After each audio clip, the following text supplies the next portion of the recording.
mga ka-solar, magandang araw sa inyo. And today's video ay may susubukan tayong isang device. Ito guys, fire extinguisher. Susubukan natin kung paano niya i-save yung ating inverter, yung ating mga circuit breaker. Ayan. So pwede siyang ilagay sa loob. So ito guys ay heat aerosol fire extinguisher device. Maliit lang siya. So hindi na siya kagaya nung naka-bottle na i-spray natin. Ito automatic. Meron siyang mitya. Yan oh. So kapag nakaamoy ito ng apoy, automatic na may lalabas na aerosol sa kanya. So ito susubukan natin na lagyan sa loob, then sunugin natin sa loob. Tingnan natin kung kaya niyang patayin yung apoy. Kunyari ito yung inverter ni Juan Dilasag. Ito guys yung inverter na inayos ko, hindi rin siya nagtagal. Ayan. Complicated yung kanyang sira, cancer na, nagka-ulcer, cancer na yon. So yan, wala na yung kanyang laman, tinapon ko na.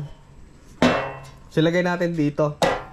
But before na ilagay natin at subukan natin, tingnan muna natin yung kanyang laman sa loob. Okay?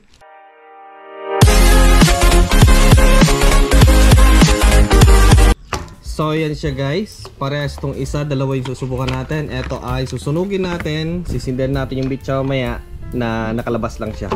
So ito yung susubukan natin ilagay sa inverter, then saka natin susunugin sa baba. Maliit lang yung mitsa. Try natin tingnan yung loob. Nakita ko na yung loob, gusto ko lang ipakita sa inyo. Parehas dito sa isa, mas mahaba nga lang yung kanyang mitsa. Micho. So yan siya guys, hot aerosol fire extinguisher device from GK BMS. So para sa mga gustong lagyan ng safety device yung kanilang inverter, battery para iwas sunog yung bahay natin, lagay ko sa description box.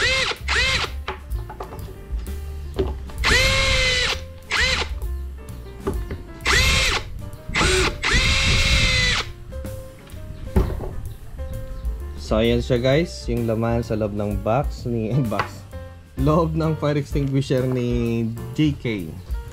So pinadala sa atin ni GK ito para tingnan. Meron pa dito guys, meron pang ganito dito na pwede sa ganito pala yung laman sa loob oh. Meron siyang bilog-bilog. Yan oh. Tapos meron siyang ganito. Ewan kung ano to. Basta doon pala nakalagay yung kanyang mitya sa ilalim. So kapag nasunog to, so yun siya guys. Siguro pag maghahalo, magkakaroon ng reaction sa apoy. Kasi papasok yung apoy dito yan yung mitya niya. Kapag i-install natin, tatanggalin natin tong takip. Para pag nakaamoy ng apoy, masisindihan yan kabila. So ito para sa ma-enclose yung mga malalapit sa kumbaga circuit breaker, malapit siya mismo. Okay, so ibalik natin. Sinilip lang naman natin yung loob. Yan po yung laman sa loob ng fire extinguisher na to. Balik natin yung bola, tapos subukan natin. Yan guys yung laman. Bola. Parang itlog na ay parang yung sago ba yan? Gulaman. Parang itlog ng butiki. Oops. Balik natin. Experiment lang to guys. Huwag niyong susubukan na sunugin yung inverter nyo Wala na pong laman yung inverter na tatry natin. Balik muna natin yan.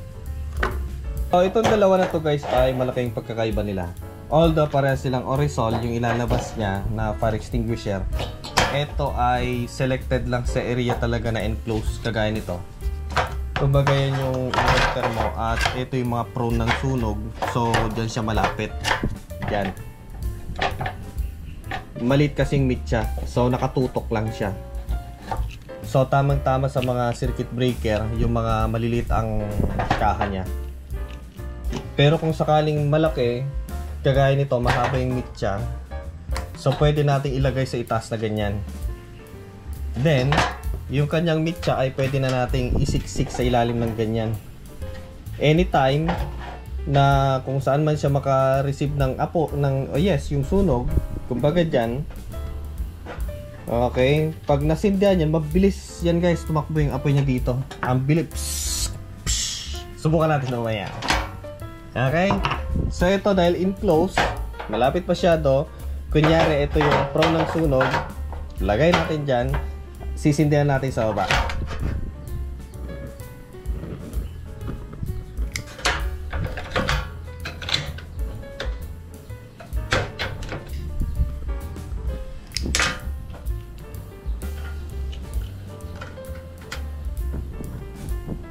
So ganyan siya guys, yung double tape niya kasi ay natanggal na. Dinikit ko kasi tapos binawi ko for this experiment.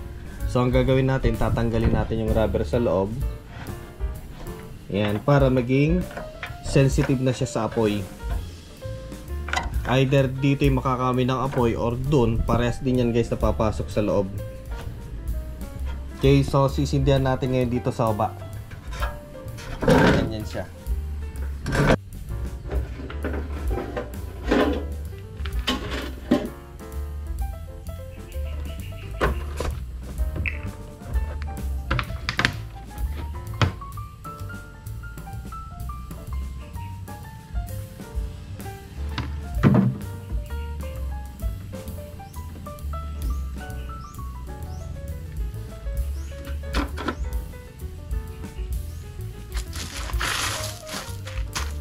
Guys, wag nyong gagayahin ito kasi napakadelikado, lalo apoy yung gagamitin natin.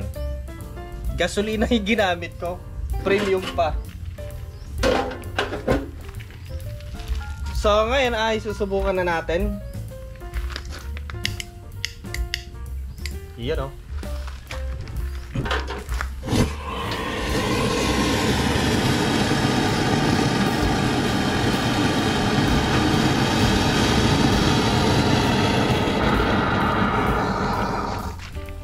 Ganun pala. Ang lakas ng ano nyo, oh. Ang lakas pala. Super effective. Ang liit lang pero wala na guys yung apoy. Gasolina yung ginamit ko ha. Ayan. So wala na apoy. Gasolina yung ginamit ko na premium. Red. Maglalabas siya ng ano pala, gas na makakapag-repel ng apoy. So ngayon ay subukan naman natin yung mahaba yung kanyang mitya. Then eto, ipapatong natin dito sa basahan na basa ng gasolina. Tingnan natin kung kaya niyang patayin. Papaibabaw natin gano'n, tapos saka natin sindihan yung mitya niya.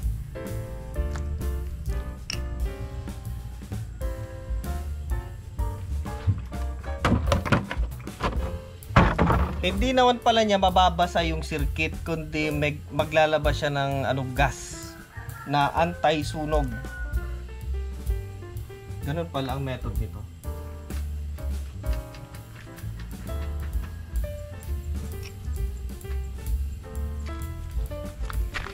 Tapos saka natin sindihan yung mitya. Sindihan na natin doon, tapos sindihan natin dito. Woohoo! Plop! Bilis yan. Ah!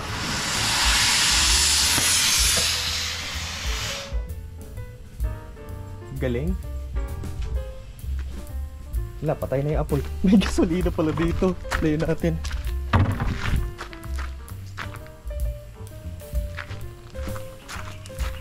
Wala na apoy. Effective 100%. Gasolina yan, mahirap mamatay, pero napatay niya.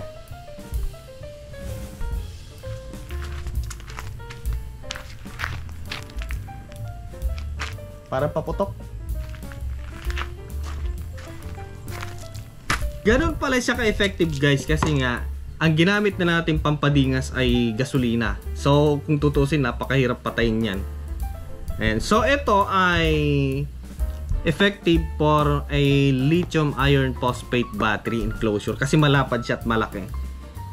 Imagine, yan, gaano man kalaki yung apoy nun sa battery, kaya niyang patayin kasi napakalapad niya. Then eto naman kung sakaling merong sunog sa circuit breaker, dalawa yung kanyang mitya. Okay, sa circuit breaker naman to ilalagay.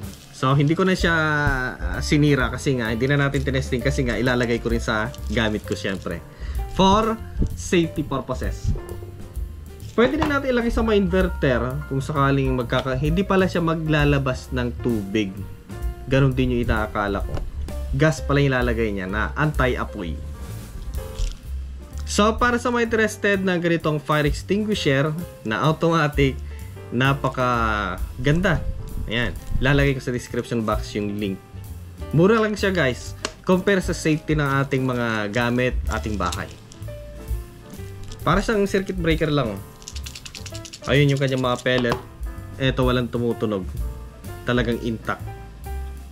Okay, 6.6 sa ating battery pack. Okay, so maraming salamat sa inyong panonood and see you next time once again.